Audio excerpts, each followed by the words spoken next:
담도암, 담낭암 최신 치료라는 제목으로 오늘 말씀을 드리도록 하겠습니다.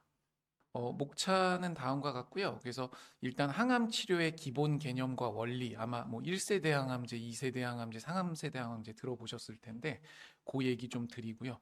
이 얘기를 드릴 수밖에 없는 이유가 저희가 담도, 담낭암에는 1세대 항암제, 2세대 항암제, 3세대 항암제가 모두 쓰이고 있습니다. 그렇기 때문에 이 얘기를 안 드릴 수가 없고요.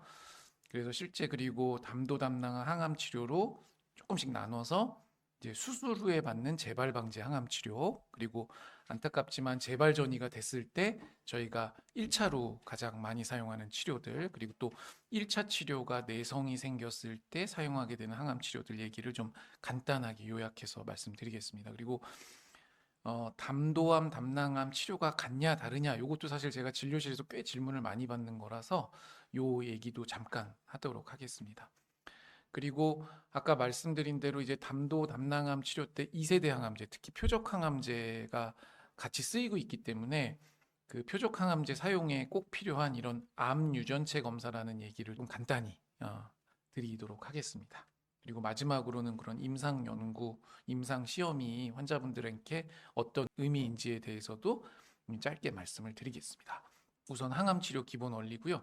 보통 우리가 1세대 항암제라고 말하는 게 세포독성 항암제입니다. 이거 굉장히 오래됐죠. 우리가 보통 뭐 머리가 빠지고 뭐 토하고 그죠? 막 설사하고 이런 것들은 이제 이런 부작용을 떠올리는 약들이 이제 세포독성 항암제로 이해를 하시면 될 것 같습니다. 이제 그렇고요. 이제 2세대 항암제를 우리가 보통 말하는 표적 항암제라고 얘기를 하고요. 3세대 항암제를 면역 항암제라고 아마 들어보셨을 겁니다. 실제로 세포독성 항암제 굉장히 오래됐고요. 표적 항암제, 면역 항암제는 생각보다 그렇게 오래되진 않았습니다. 표적 항암제가 처음 시작된 게 이게 글리백이라는 혈액암에 쓰는 표적 항암제긴 한데 이게 표적 항암제의 시초거든요. 그러니까 사실 20년이 조금 지났고요. 그리고 면역 항암제는 이제 2013년도, 12년도 기점으로 사실 세상에 등장을 했거든요. 그렇기 때문에 사실 10년이 조금 넘는 기간입니다. 그래서 각각 20년이 살짝 넘고 10년이 살짝 넘는 기간인데 정말 진료실의 그런 치료의 패러다임이라고 해야 되나요? 진료실 풍경을 정말 뭐 송두리째 바꿨다고 해도 과언이 아닙니다. 항암제 각각 1세대, 2세대, 3세대를 제가 아주 그냥 짧게 한 줄 정도로 간단하게 설명을 드리도록 하려고 그러는데요.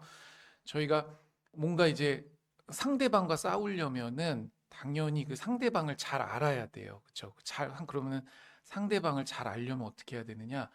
상대방을 잘 관찰을 해야 됩니다. 그래서 실제로 이제 과학자, 의사, 뭐 의과학자들이 암을 잘 관찰을 했겠죠. 그래서 이놈들이 어떻게 생겼는지를 잘 관찰을 했는데 가장 먼저 우리가 과학자들, 의사들이 알았던 거는 어떻게 보면 너무 당연하죠. 암세포가 빨리 자라잖아요. 그러니까 빨리 자란다는 게 결국 뭐냐? 세포 분열이라는 활동이 빠르다는 거예요. 세포 분열이 빠르기 때문에 종양이 빨리 자라는 거거든요. 그래서 개발됐던 것들이 우리가 세포 독성 항암제라는 겁니다. 그래서 기본적으로 세포 독성 항암제에 해당되는 약들은 결국은 세포 분열을 차단하는 약입니다. 그래서 빠른 세포 분열을 차단하는 목적으로 이제 저희가 세포 독성 항암제가 개발이 됐던 거고요. 그런데 이제 우리 몸에는 정상적으로도 암이 아니어도 세포 분열이 빠른 조직들이 있습니다. 그게 이제 대표적으로 모발, 뭐 아니면은 장 점막이라든지 이런 것들이기 때문에 그래서 아까 말씀드렸던 그런 탈모가 생긴다든가 점막염이 생긴다든가 설사가 생긴다든가 그런 이제 부작용들이 그런 정상적으로 세포 분열이 빠른 조직에 나타나는 그런 세포 독성 항암제의 부작용이 되겠습니다. 그래서 어쨌든 암세포가 빠른 세포 분열의 특징이 있구나. 요걸 이제 우리가 밝혀냈기 때문에 1세대 약이 나왔던 거고 2세대 표적 항암제라는 거는 저희가 1990년대 시점으로 해가지고 2000년대 그 즈음 해가지고 분자 생물학이라는 좀 특수한 생물학에 좀 더 이렇게 고도화된 분자 생물학이라는 학문이 굉장히 발달을 했거든요. 분자 생물학이란 학문이 발달하면서 이게 단순히 암세포가 세포 분열이 빠른 게 아니라 아주 특이한 분자 경로, 그 암세포들이 성장하는데 기여하는 아주 특이한 표적 내지는 특이한 분자 경로가 있다라는 것들이 90년대, 2000년대부터 굉장히 많이 밝혀졌습니다. 이제 그러면서 각각의 특정 표적 혹은 분자 경로를 정밀하게 타격하자 해서 개발된 것들이 이제 표적 항암제가 되겠습니다. 그래서 그렇게 이제 해서 굉장히 또 큰 성공을 이뤘고요. 그 다음에 또 이제 과학자들, 뭐 의사들, 의과학자들이 또 주의 깊게 보던 게 뭐냐면은 암세포가 세포 분열도 빠르고 특이 분작용도 있는 것도 알아냈어요. 그래서 그걸 했어요. 근데 또 암세포가 또 하고 있는 일이 있는 거예요. 그게 뭐냐면 면역 회피를 하고 있다는 거를 과학자들이 발견했습니다. 뭐냐면 암 옆에 엄연히 T세포가 있는데 이 T세포가 암세포를 잡아먹질 않고 있는 거예요. 그런 현상을 발견했거든요. 그런 것들이 결국은 암세포가 면역 관문이라는 것을 이용해서 면역을 회피하고 있는 현상을 발견한 거예요. 그래서 과학자들이 또 그걸 또 차단하는 거죠. 아, 이놈들이 면역 회피를 하고 있구나. 면역을 회피하지 못하도록 T세포가 정상적으로 암세포들을 공격하도록 약을 만든 것들이 이제 면역 항암제가 되겠습니다. 그래서 면역 항암제는 1세대, 2세대와는 좀 많이 다르게 1세대, 2세대 약은 어쨌건 그게 세포 독성이든 표적이든 암 자체를 공격하는 약들인데 3세대 면역 항암제는 아까 말씀드린 대로 그런 면역 회피를 차단해서 T세포가 공격하게 하는. 그러니까 면역 항암제는 실제로 몸속으로 들어가도 직접 암세포를 전혀 공격하지는 않습니다. 다만 옆에 있는 T세포들이 암세포를 공격할 수 있도록 돕는 역할만 하는 이제 그런 약제가 되겠고, 그래서 이제 부작용도 훨씬 경미하고 여러 장단점이 있겠습니다. 일단은 첫 번째, 저희가 수술을 잘 받고 아마 항암 치료 얘기 들으셨을 거예요. 그걸 저희가 뭐라고 그러냐면은 보조 항암 치료라고 얘기를 합니다. 그래서 보조 항암 치료라고 하면은 쉽게 설명하면 수술 후 재발 방지 항암 치료다 이렇게 이해하시면 되겠습니다. 그래서 췌장암도 마찬가지지만 담도 당당항이 워낙 재발을 잘하기 때문에 큰 원칙은 다음과 같습니다. 수술이 완전히 잘 되었다 하더라도 보조 항암 치료를 그냥 하는 거를 표준 치료로 권고하고 있고요.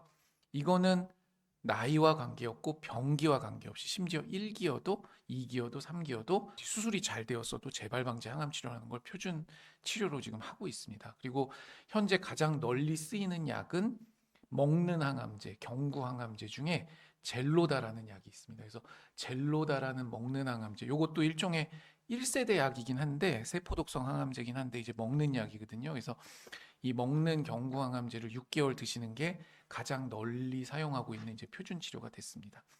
뭐 이건 이제 저희가 표준적인 권고가 되는 거고요. 근데 이제 모든 게 다 환자 케이스 바이 케이스이기 때문에 무조건 하는 건 아니고 환자분이 너무 연로하시거나 체력이 안 됐거나 또 경우에 따라서는 병기가 1기 중에서도 너무 초기야. 그래서 너무 초기에 했다. 그러면 이제 간혹 안 하시는 경우도 있을 수 있거든요. 그래서 그거는 아마 주치의 교수님께서 그렇게 득과 실을 따져서 최선의 결정을 하시는 쪽으로 이렇게 이해를 하시면 될 것 같습니다. 그래서 수술 후 재발 방지는 복잡하지 않습니다.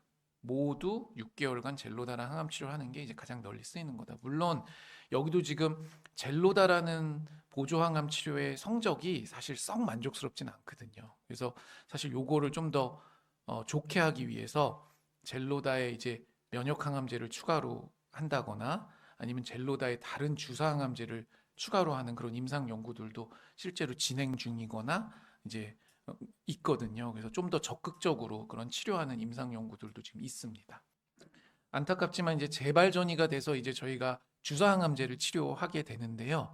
그 예전 이야기를 조금만 하고 넘어가면은 예전에는 췌장암도 마찬가지고요. 담도 담낭암 때 젬시타빈이라는 약 한 가지를 이제 주로 썼었습니다. 그러다가 이제 세포 독성 항암제입니다. 1세대 약입니다. 그러다가 시스플라틴이라는 또 다른 이제 세포 독성 항암제를 같이 썼더니 젬시타빈, 시스플라틴을 같이 썼더니 더 좋더라 해서 거의 10년 넘게 젬시타빈, 시스플라틴 저희가 흔히 말하는 GP 요법을 이제 젬시타빈, 시스플라틴이라고 하거든요. 그래서 이 GP 요법이 오랫동안 한 10년 넘게 그냥 표준 치료가 되어 왔습니다. 이제 여기에서 그럼 기존 치료를 좋게 하기 위해서 굉장히 저희도 그렇고 제약회사도 그렇고 임상 연구를 많이 했죠.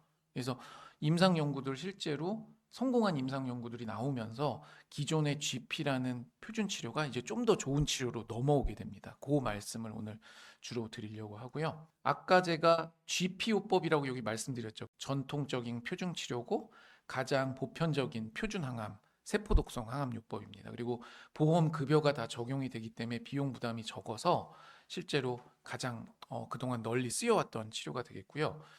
그다음에 위에 제가 두 개 쓴 게 뭐냐면 요 잘 읽어보시면 GP는 그대로 쓰면서 약들이 하나씩 더해져 있어요.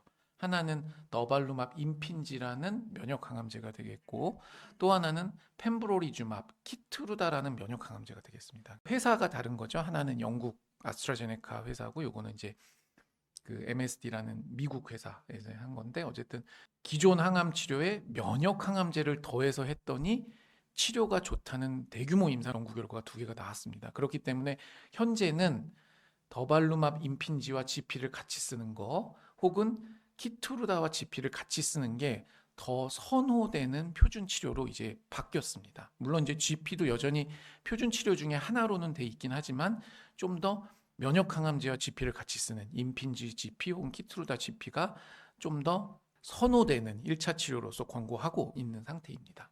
그리고 제 진료실에서 보면 아브락산 이야기를 가끔 여쭤보시는 분들이 있는데 요거는 제가 여기도 썼지만 이게 초창기 임상 연구 결과에서는 이제 연구 결과가 좋게 나왔었는데 이제 대규모 3상 임상 연구 결과에서 사실 결과가 좋지 않았고요. 그리고 아브락산이란 거는 세포독성 항암제입니다. 그렇기 때문에 이건 세포독성 항암제를 3개를 쓰는 거기 때문에 부작용이나 독성 같은 것들이 또 문제가 됐었거든요. 그래서 실제로 아브락산 GP요법은 사실은 지금은 사용 빈도가 아주 감소했고요. 저 같은 경우는 개인적으로는 거의 사용하지 않고 있고요. 지금은 실제 가이드라인에서도 이제 밀려서 빠져 있는 상태입니다. 그래서 아브락산은 사실상 췌장암에서는 아직도 되게 중요한 약인데 담도암에서는 사실은 지금은 사용 빈도가 매우 감소됐다 이렇게 말씀드리고요.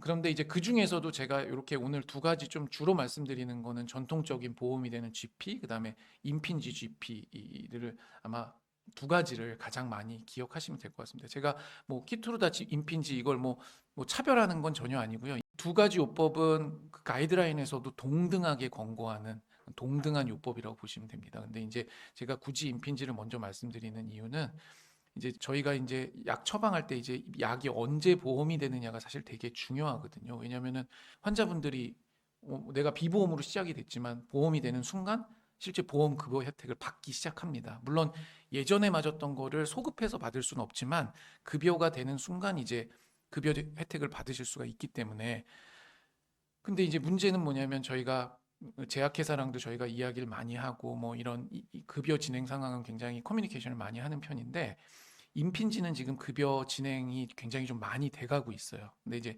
상대적으로 키트루단 지금 급여 진행이 단계가 거의 지금 잘 안 돼 있거든요. 그래서 저희가 임핀지 GP를 처방할 수도 있고 키트루다 GP를 처방할 수도 있는데 환자분들께서 어느 순간에는 급여 혜택을 받으셔야 되잖아요. 그래서 조만간 급여 혜택으로 전환돼서 혜택을 받으실 가능성이 지금 임핀지가 좀 높기 때문에 그래서 저는 현실적으로 지금 급여 그런 가능성 등을 고려해서 진료실에서 임핀지 위주로 처방을 하는 편이고 하지만 아까 말씀드렸듯이 키트루다 GP와 임핀지 GP는 가이드라인 등에서 동등하게 권고하는 그런 표준 치료가 되겠습니다. 그래서 뭐 정리하면은 뭐 GP요법이 가장 보편적인 급여가 되는 표준 치료고요. 아까 말씀드린 대로 아브락산 GP는 이제 그런 대규모 임상 결과에서 효과 입증 실패하고 부작용 문제로 지금은 사용 빈도가 크게 줄고 있다. 그리고 임핀지 GP요법이 가장 선호되는 치료법이고 또 보험 급여 적용이 그래도 좀 조만간 기대가 되기 때문에 우선적으로 좀 현재 고려하고 있는 요법이다. 키트루다 GP 역시 임핀지 GP와 동등한 요법이지만 조금 그런 비급여 기간이 좀 더 길 가능성이 있어서 그런 것들을 좀 고려해야 되는 상황이 되겠습니다.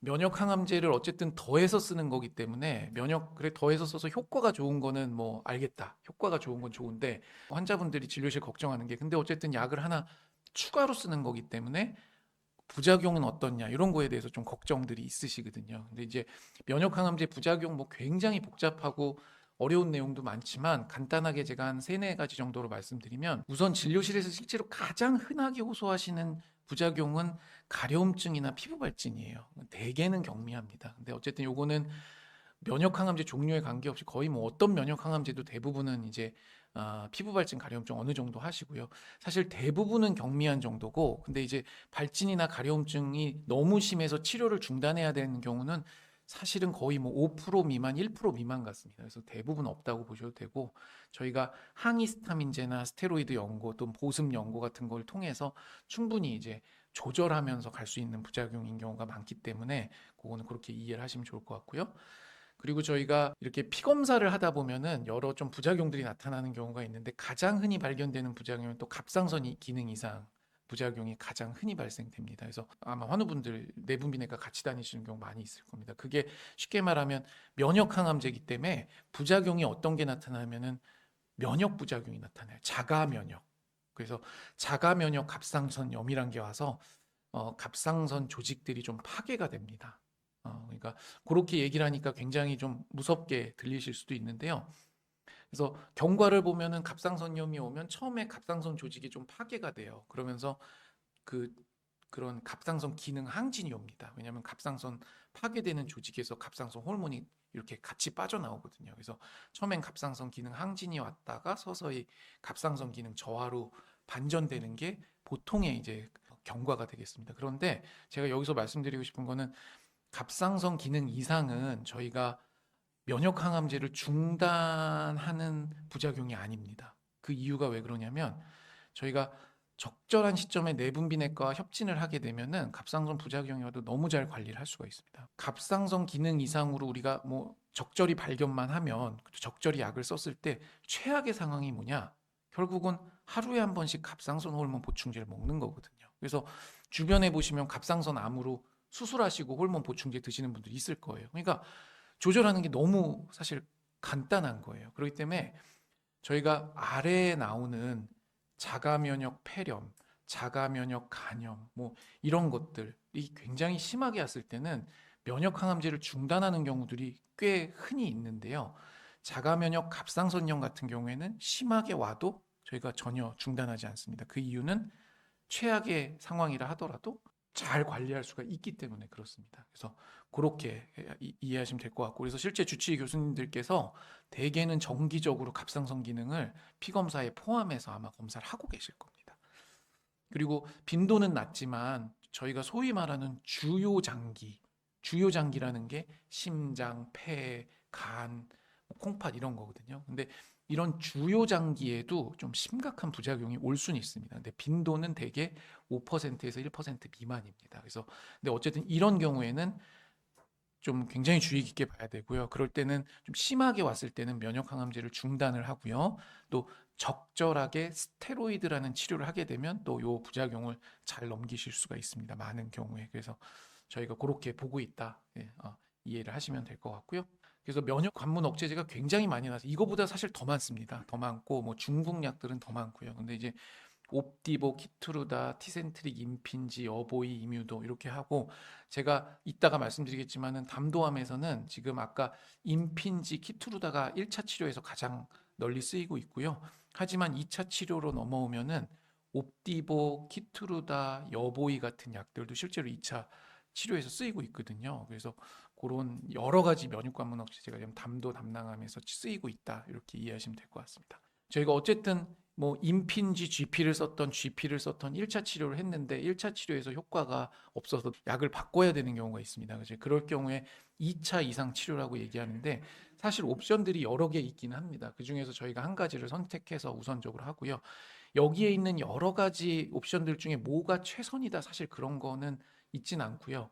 여기 있는 옵션들을 이제 적절한 순서로 환자의 현재 상태나 골수 기능, 현재의 부작용 프로파일 등을 고려해 가지고 적절한 순서로 이제 쓰게 됩니다. 그래서 세포 독성 표준 항암제 요법으로는 폴폭스나 오니바이드 같은 약제들을 저희가 2차 치료로 쓸 수가 있고요.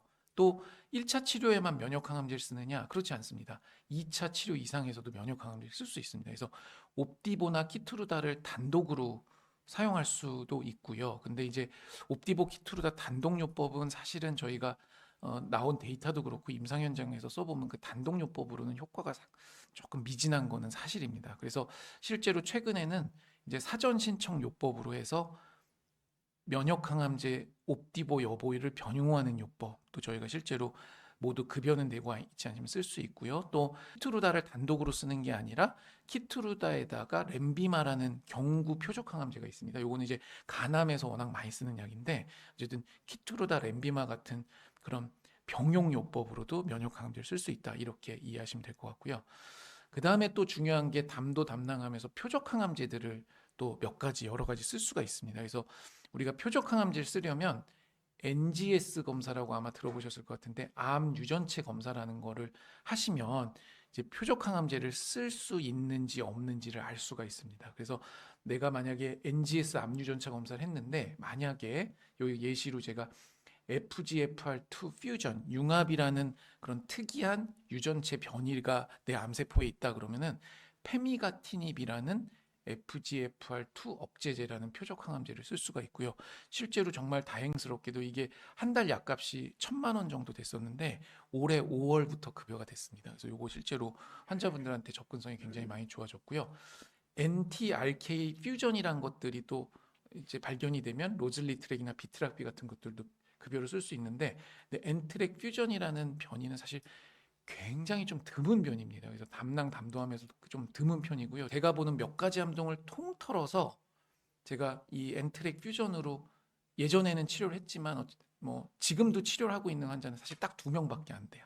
담도암 환자는 아닙니다. 근데 어쨌든 엔트랙 퓨전은 굉장히 좀 드문 종류다 이렇게 이해하시면 될 것 같고 또 허투라는 유전자의 증폭이 있는 경우에는 엔허투라는 표적 항암제를 쓸 수가 있고요. 엔허투는 사실은 조금 익숙치 않으실 수도 있는데 위암이나 유방암에서는 워낙 이름을 크게 날린 약제고 굉장히 유명한 약제입니다. 이걸 저희가 담도암에서도 지금 쓸 수 있게 됐고요. 또 허세틴이라는 표적 항암제와 폴폭스를 같이 쓴다거나 이런 허투 증폭 환자에서도 몇 가지 이런 표적 항암제들을 또 쓸 수가 있습니다. 그리고 또 하나 짚고 넘어가야 될 것이 IDH1이라는 돌연 변이가 발견된 경우에는 저희가 이보시디neb이라는 이제 먹는 또 표적 항암제가 있는데요. 요 약을 또 쓸 수가 있고 요거는 사실은 얼마 전까지도 허가도 안 돼가지고 저희가 희귀의약품센터를 구해서 어렵게 처방을 하다가 현재는 그래도 정식 허가로 넘어와서 처방하는 거나 이런 것들은 훨씬 좀 편해지긴 했고요. 근데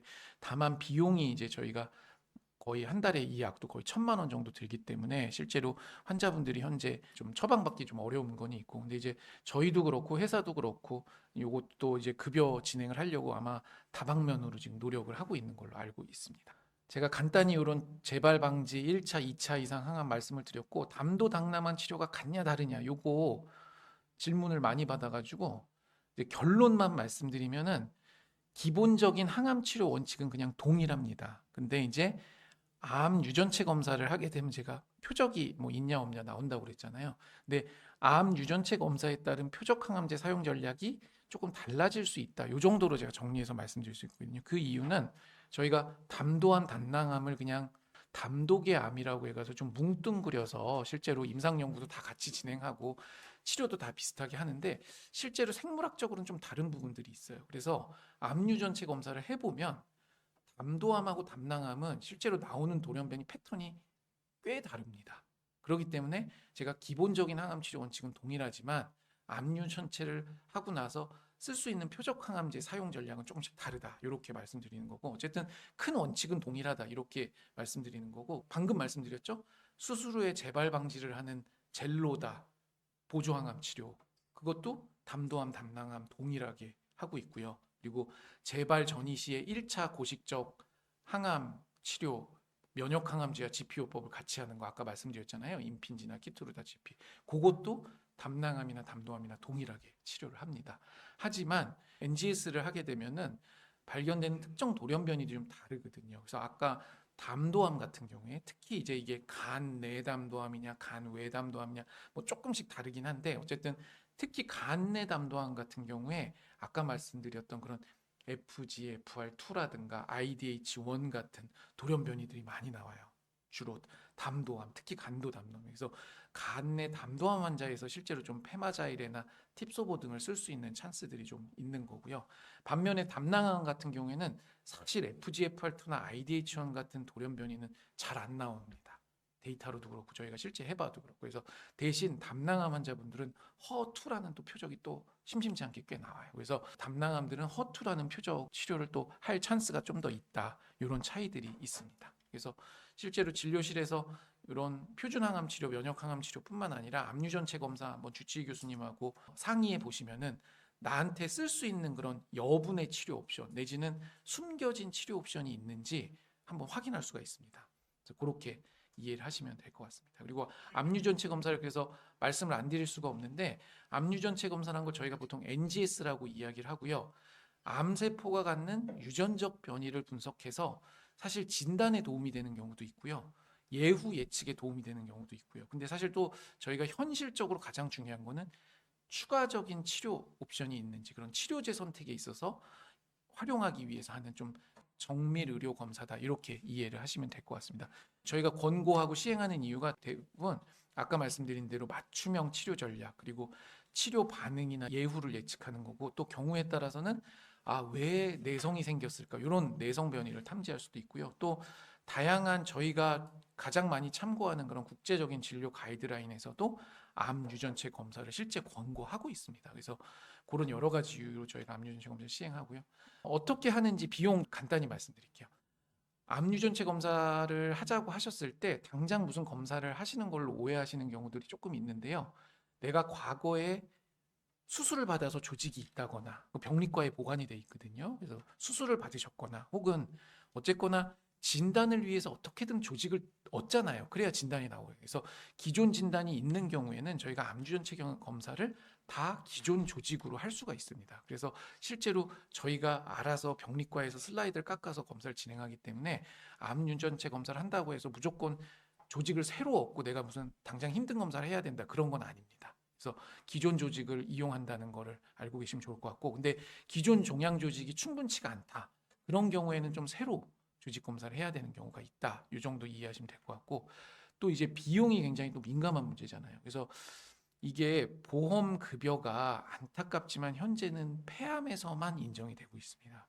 폐암 이외에 사실 모든 다른 암에서는 급여 인정이 안 되고 있기 때문에 실제로 비급여로 한 150만 원 정도 비용이 소요되는 게 현실입니다. 그리고 어떤 암 유전체 검사도 사실 종류가 굉장히 다양하거든요. 그래서 병원에 따라서 또 이런 주치 교수님의 성향, 뭐 어떤 그 선호에 따라서 그런 플랫폼이라든가 실제 검사 그거는 조금씩 다를 수 있는데 전체적인 방법이나 분석 과정은 유사합니다. 일단은 뭐 이거 뭐 굳이 꼭 정확히 아실 필요는 없는데 저희가 암 조직을 얻어서 가늘게 잘라요. 그래서 여러 가지 DNA 조각들로 만들고 그거를 이제 그 DNA 조각들을 정상적인 유전체 지도를 저희가 알고 있잖아요. 그래서 암 환자 조직에서 얻은 조직들을 이렇게 각 유전체 지도에 맞춰서 이렇게 정렬을 쫙 이렇게 그 뭐 퍼즐 맞듯이 맞춰봐요. 근데 맞추다 보면 어떤 걸 알게 되냐면 정상적인 유전차 지도와 좀 다른 부분이 있다는 걸 저희가 알 수가 있거든요. 이제 그런 것들을 저희가 변이 호출이라고 합니다. 그래서 그런 표준 유전체 지도와 다른 부분들을 이렇게 찾아내는 거고요. 이제 그런 것들을 또 여러 가지 필터를 하고 이게 진짜 문제가 있는 건지 아닌지도 또 판단을 해서 결국은 최종적인 그런 분석 단계를 넘어서 저희한테 암 유전체 리포트로 병리과에서 넘겨주십니다. 그래서 그게 이제 아주 간단하게 말씀드린 이제 분석 과정이 되겠습니다. 그리고 마지막으로 이제 임상 연구, 임상 시험에 대해서 말씀을 드릴 텐데요. 사실 임상 연구라고 하면은 이제 이 너무 옛날 얘기라 지금은 뭐 이렇게 생각하시면 거의 없을 것 같긴 한데 이건 완전 마루타 되는 거 아니냐 이렇게 말씀하시는 분들도 있고요. 그리고 시험 대상 뭐 이거 표준 치료보다 손해냐 이렇게 하실 수 있는데 저는 개인적으로 그렇게 생각하지 않습니다. 저희가 신약을 사용할 수 있는 좋은 기회가 되고요. 그리고 또 여분의 총알입니다. 표준 치료로 사용할 수 없는 여분의 총알이고요.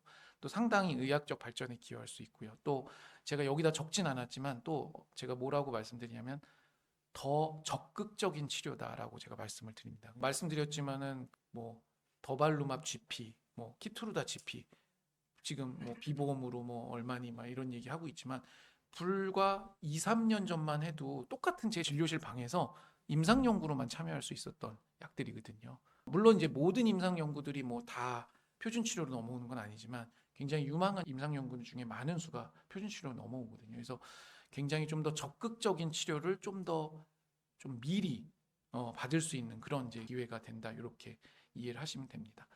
그리고 이게 이제 NCCN이라고 하는 저희가 진료 현장에서 가장 권위 있고 저희가 널리 참고하는 그런 진료 지침서가 되겠는데 이게 예전에는 이제 임상 연구와 관련돼 가지고 이렇게 첫 페이지에 나오진 않았어요.